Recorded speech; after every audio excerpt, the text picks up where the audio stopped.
한양근교 고즈넉한 한옥마을에 유나라는 아리따운 처녀가 살고 있었다. 유나는 이진사의 외동딸로 빼어난 미모와 고운 자태는 온 마을에 소문이 자자했다.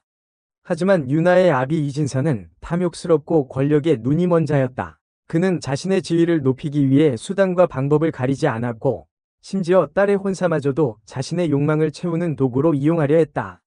유나야, 너도 이제 홍기가 찼으니 슬슬 혼처를 알아봐야 하지 않겠느냐?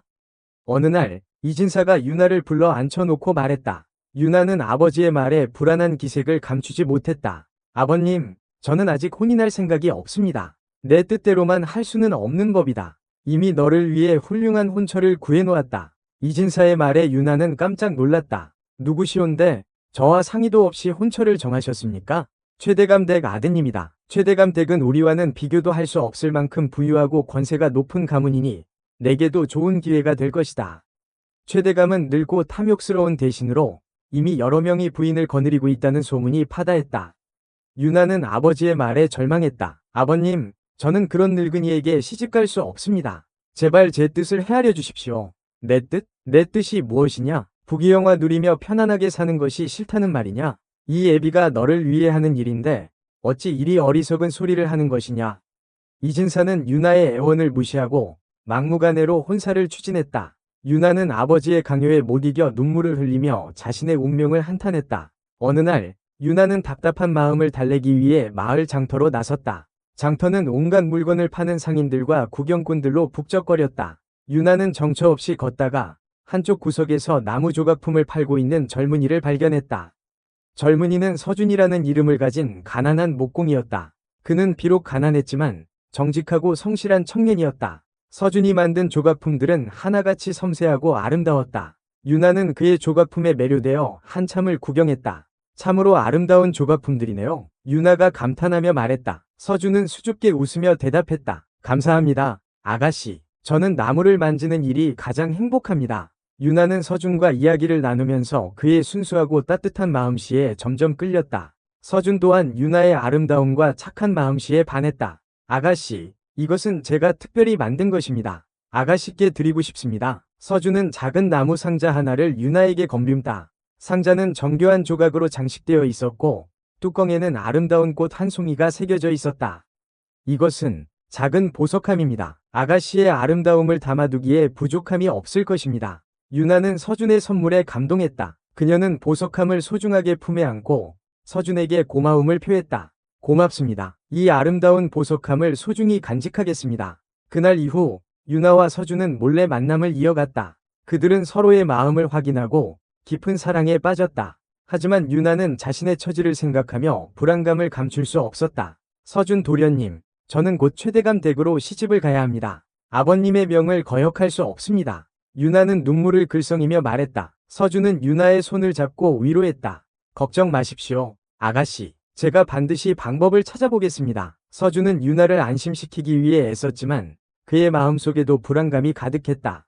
그는 유나를 잃고 싶지 않았다. 아가씨, 이 보석함에는 비밀이 하나 있습니다. 서준은 유나에게 건넸던 보석함을 가리키며 말했다. 비밀이라고요? 예, 이 보석함은 아주 특별한 능력을 가지고 있습니다. 간절히 원하는 것이 있을 때 마음속으로 소원을 빌고 뚜껑을 열면 작은 물건 하나가 나타납니다.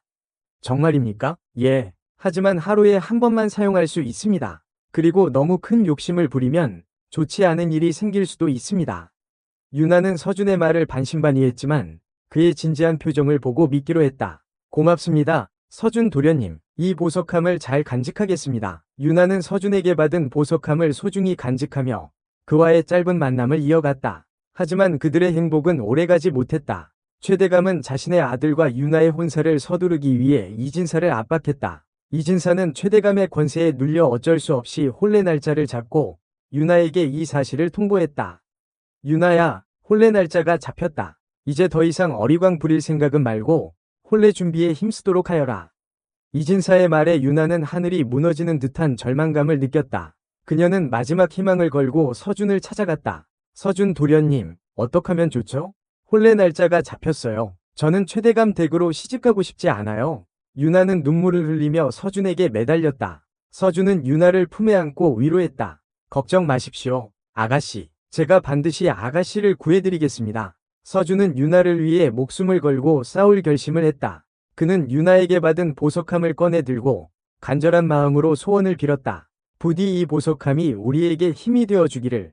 하지만 보석함은 아무런 반응도 보이지 않았다. 서준은 절망했다. 하루에 한 번만 사용할 수 있다고 하셨는데 혹시 이미 사용하신 겁니까? 유나는 고개를 저었다. 아니요. 저는 한 번도 사용한 적이 없습니다. 그렇다면 어째서? 서준은 혼란스러워했다. 그때 유나가 갑자기 무언가를 깨달은 듯 말했다. 혹시 소원을 비는 방식이 잘못된 건 아닐까요? 소원을 비는 방식이라니요? 그냥 마음속으로만 빌면 되는 것이 아니라 좀 더 구체적으로 그리고 간절하게 빌어야 하는 건 아닐까요? 서준은 유나의 말에 희망을 걸고 다시 한번 보석함을 향해 소원을 빌었다. 이번에는 좀 더 구체적이고 간절한 마음으로 빌었다. 부디 이 보석함이 우리를 최대감의 소나기에서 벗어나게 해주기를.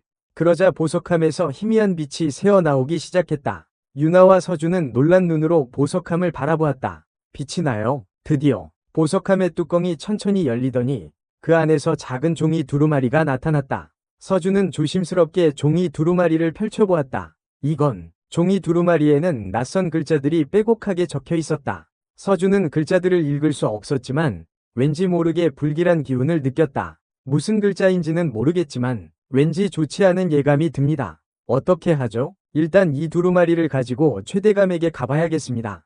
혹시 이 두루마리가 우리에게 도움이 될지도 모릅니다. 서준은 유나를 안심시키고 두루마리를 품에 안고 최대감의 집으로 향했다.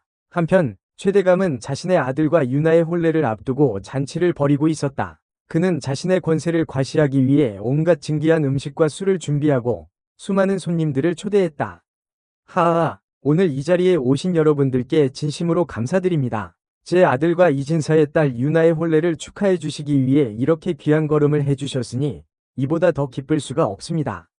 최대감은 거만한 목소리로 손님들에게 인사를 건넸다. 손님들은 최대감의 권세에 아첨하며 그의 비위를 맞추기 위해 애썼다. 최대감, 정말 부럽습니다. 이진사의 딸 유나는 천하일색이라고 소문이 자자하던데 그런 미인을 며느리로 맞이하시다니 정말 복이 많으십니다.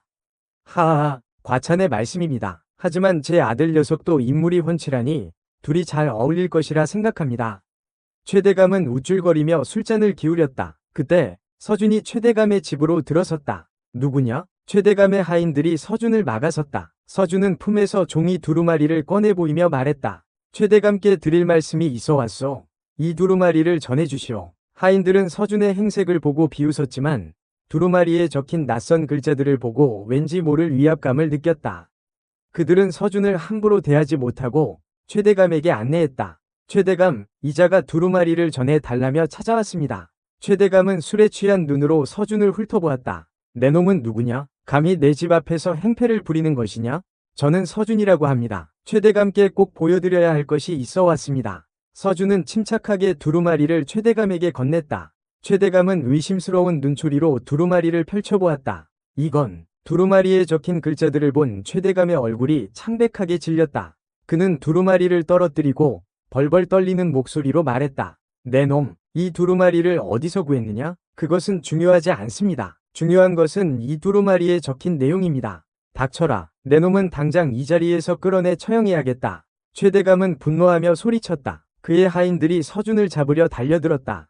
그때 유나가 나타나 서준을 막아섰다. 안 됩니다. 서준 도련님은 아무 잘못이 없습니다. 유나야, 네가 어찌 여기에? 이진사는 깜짝 놀라 유나를 불렀다. 유나는 아버지의 말을 무시하고 최대감에게 말했다. 최대감, 당신의 추악한 비밀이 만천하에 드러날까 두려워 이러시는 겁니까? 뭐라고? 추악한 비밀? 최대감은 당황한 기색을 감추지 못했다. 유나는 품에서 보석함을 꺼내 들고 최대감에게 보여주었다. 이 보석함은 모든 것을 알고 있습니다.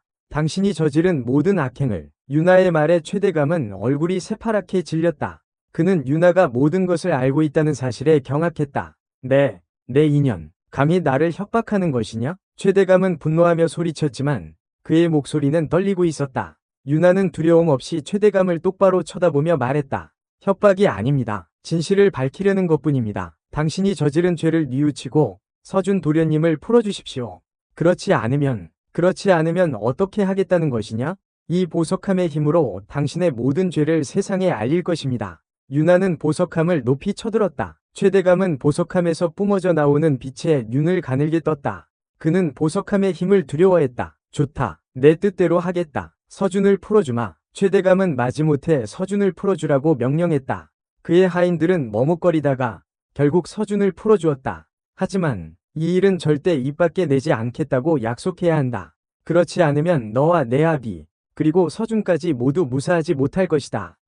최대감은 유나를 위협했다. 유나는 잠시 고민하다가 고개를 끄덕였다. 알겠습니다. 약속하겠습니다. 유나는 서준의 무사함을 위해 어쩔 수 없이 최대감과 타협했다. 하지만 그녀는 이대로 물러설 생각이 없었다. 서준 도련님, 이제 어떡하죠? 유나는 풀려난 서준에게 물었다. 서준은 유나의 손을 잡고 말했다. 걱정 마십시오. 아가씨, 이제부터는 제가 아가씨를 지켜드리겠습니다. 서준은 유나를 데리고 최대감의 집을 빠져나왔다. 그들은 밤을 틈타 마을을 벗어나기로 했다. 하지만 최대감이 우리를 가만두지 않을 거예요. 유나는 불안한 마음을 감추지 못했다. 서준은 유나를 안심시키며 말했다. 괜찮습니다. 우리에게는 이 보석함이 있지 않습니까? 서준은 품에서 보석함을 꺼내들었다. 그는 보석함의 힘을 이용하여 최대감으로부터 벗어날 방법을 찾을 생각이었다. 하지만 이 보석함은 하루에 한 번밖에 사용할 수 없잖아요. 알고 있습니다. 하지만 지금은 다른 방법이 없습니다. 마지막으로 한 번만 더 보석함의 힘을 빌려야 합니다. 서준은 보석함을 열고 간절한 마음으로 소원을 빌었다. 부디 이 보석함이 우리를 안전한 곳으로 인도해 주기를. 그러자 보석함에서 눈부신 빛이 뿜어져 나오더니 유나와 서준의 몸을 감쌌다. 그들은 빛과 함께 순식간에 사라졌다. 한편 최대감은 유나와 서준이 도망쳤다는 소식을 듣고 분노했다. 괘씸한 것들, 감히 나를 배신하고 도망쳐? 당장 그들을 잡아오너라. 최대감은 하인들을 풀어 유나와 서준을 추격하게 했다. 하지만 그들은 어디에서도 유나와 서준의 흔적을 찾을 수 없었다. 대감, 아무래도 그들이 보석함의 힘을 사용한 것 같습니다. 최대감의 신복이 조심스럽게 말했다. 최대감은 분노로 얼굴이 일그러졌다. 보석함, 그깟 보석함 하나 때문에 내 계획이 모두 틀어지다니. 최대감은 이를 갈며 복수를 다짐했다. 하지만 그는 알지 못했다. 보석함의 힘은 이미 그의 손을 떠났다는 것을. 유나와 서준은 보석함의 힘으로 멀리 떨어진 숲속에 도착했다. 그들은 낯선 환경에 잠시 당황했지만 이내 서로를 의지하며 새로운 삶을 시작하기로 했다. 서준 도련님, 이제 우리는 어떻게 되는 거죠? 걱정 마십시오. 아가씨, 우리가 함께라면 무엇이든 할 수 있습니다. 서준은 유나의 손을 잡고 숲속으로 걸어 들어갔다. 그들의 앞에는 험난한 여정이 기다리고 있었지만 그들은 두렵지 않았다. 서로를 향한 사랑과 믿음이 있었기 때문이다. 시간이 흘러 유나와 서준은 작은 오두막을 짓고 밭을 일구며 살았다. 그들은 비록 가난했지만 서로를 아끼고 사랑하며 행복하게 살았다. 유나야, 오늘 저녁은 뭘 먹고 싶으냐? 저는 서준 도련님만 있으면 아무것도 필요 없어요. 유나는 서준의 품에 안기며 행복한 미소를 지었다. 서준은 유나의 이마에 입을 맞추며 말했다. 나도 그렇다. 유나야, 너와 함께라면 세상 그 무엇도 부럽지 않다. 그들은 서로의 눈을 바라보며 사랑을 속삭였다. 그들의 사랑은 영원할 것 같았다. 하지만 그들의 행복은 오래가지 못했다. 최대감의 추격은 끈질기게 이어졌고 결국 그들의 은신처를 찾아내고 말았다. 찾았다. 이놈들, 당장 나와서 죗값을 치르도록 해라. 최대감의 하인들이 오두막을 에워쌌다. 유나와 서준은 절체절명의 위기에 놓였다. 서준 도련님, 어떡하죠? 유나는 겁에 질린 목소리로 물었다. 서준은 유나를 안심시키며 말했다. 걱정 마십시오. 아가씨, 제가 반드시 아가씨를 지켜드리겠습니다. 서준은 품에서 마지막 남은 보석함을 꺼내들었다. 그는 보석함의 힘을 이용하여 최대감의 하인들을 물리칠 생각이었다. 부디 이 보석함이 우리에게 마지막 힘을 주기를. 서준은 간절한 마음으로 보석함을 열었다. 하지만 보석함은 아무런 반응도 보이지 않았다. 어째서? 서준은 당황했다. 그는 보석함을 흔들어 보았지만 소용없었다. 서준 도련님, 이제 어떡해요? 유나는 눈물을 글썽이며 서준에게 매달렸다. 서준은 유나를 끌어안고 마지막 결심을 했다. 유나야, 미안하다. 하지만 나는 너를 지키기 위해 무엇이든 할 것이다. 서준은 유나를 뒤로 숨기고 최대감의 하인들 앞으로 나섰다. 나는 서준이다. 너희들이 찾는 것은 나다. 유나는 아무 잘못이 없다. 서준은 맨몸으로 하인들에게 맞섰다. 그는 용감하게 싸웠지만 수적으로 열세였다. 결국 서준은 하인들에게 붙잡히고 말았다. 서준 도련님, 유나는 절규하며 서준에게 달려갔다. 하지만 하인들은 유나를 가로막았다. 끌고 가라. 최대감의 명령에 따라 하인들은 서준을 끌고 갔다. 유나는 절망하며 땅바닥에 주저앉았다. 안 돼. 서준 도련님, 유나는 오열했다. 그녀는 자신의 무력함에 절망했다. 하지만 그녀는 포기하지 않았다. 아니야, 아직 끝난 게 아니야. 나는 서준 도련님을 구해야 해. 유나는 눈물을 닦고 일어섰다. 그녀는 서준을 구하기 위해 모든 것을 걸기로 결심했다. 유나는 서준을 구하기 위해 홀로 최대감의 집으로 향했다. 밤이 깊어 사위는 어둠에 잠겨 있었고 유나의 발걸음은 무거웠다. 최대감의 집에 도착한 유나는 담을 넘어 몰래 안으로 잠입했다. 최대감의 집은 호화로운 잔치 분위기로 가득했다. 기생들은 아름다운 춤과 노래로 흥을 돋우고 있었고 관리들은 술잔을 기울이며 웃음꽃을 피웠다. 유나는 그들 틈에 섞여 최대감의 동태를 살폈다. 최대감은 상석에 앉아 기생들의 시중을 받으며 낄낄거리고 있었다. 그의 곁에는 번쩍이는 금은보화가 가득 쌓여 있었다. 유나는 그 모습을 보고 분노와 역겨움을 느꼈다. 저자가 서준 도련님을, 유나는 주먹을 꽉 쥐었다. 그녀는 최대감에게 복수하고 서준을 구출할 방법을 찾아야 했다. 그때 유나의 눈에 낯익은 물건이 들어왔다. 저건 최대감의 역. 탁자 위에 놓여있는 것은 다름 아닌 서준이 선물했던 나무 보석함이었다. 유나는 깜짝 놀랐다. 어떻게 저 보석함이 최대감의 손에? 유나는 직감했다. 최대감이 서준을 잡아간 이유가 바로 보석함 때문이라는 것을. 그녀는 보석함을 되찾아야겠다고 결심했다. 유나는 기회를 엿보다가 최대감이 잠시 자리를 비운 틈을 타 보석함에 접근했다. 그녀는 조심스럽게 보석함을 집어들고 품에 숨겼다. 이제 서준 도련님을 구할 수 있어. 유나는 희망을 품고 최대감의 집을 빠져나왔다. 그녀는 서준이 갇혀있을 만한 곳을 찾아 헤맸다. 서준 도련님, 어디 계세요? 유나는 밤새도록 서준의 이름을 불렀지만 아무런 대답도 들을 수 없었다. 그녀는 점점 불안해졌다. 혹시 서준 도련님에게 무슨 일이 생긴 건 아닐까? 유나는 불길한 예감에 휩싸였다. 그때 저 멀리서 희미한 불빛이 보였다. 유나는 마지막 희망을 걸고 불빛을 향해 달려갔다. 불빛은 낡은 오두막에서 새어나오고 있었다. 유나는 조심스럽게 오두막 안으로 들어갔다. 서준 도련님, 오두막 안에는 횃불이 켜져 있었고 그 아래에는 밧줄에 묶인 채 쓰러져 있는 서준이 있었다. 유나, 서준은 힘겹게 눈을 뜨고 유나를 바라보았다. 유나는 서준에게 달려가 그의 밧줄을 풀어주었다. 서준 도련님, 괜찮으세요? 괜찮소. 유나, 어떻게 여기에? 최대감이 보석함 때문에 도련님을 잡아간 걸 알았어요.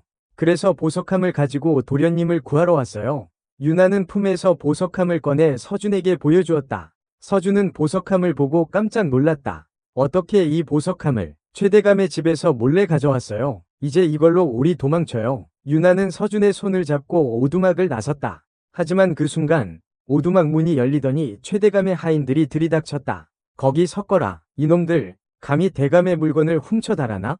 하인들은 칼을 빼들고 유나와 서준을 향해 달려들었다. 유나와 서준은 절체절명의 위기에 놓였다.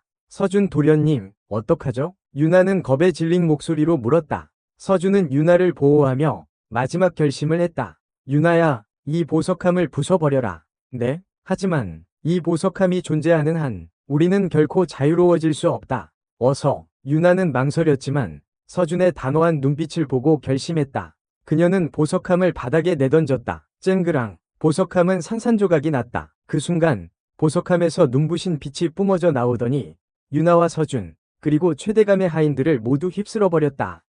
빛이 사라지자 그곳에는 아무것도 남아있지 않았다. 유나와 서준, 그리고 최대감의 하인들은 모두 흔적도 없이 사라졌다. 시간이 흘러 사람들은 유나와 서준의 이야기를 잊어갔다. 하지만 그들의 사랑 이야기는 전설이 되어 오랫동안 사람들의 입에 오르내렸다. 한편 최대감은 유나와 서준이 사라진 후 권력을 남용하고 백성들을 괴롭히다가 결국 쫓겨나 비참한 최후를 맞이했다. 그리고 훗날 사람들은 깨달았다. 진정한 행복은 부귀영화나 권력이 아니라 사랑하는 사람과 함께하는 소박한 삶 속에 있다는 것을.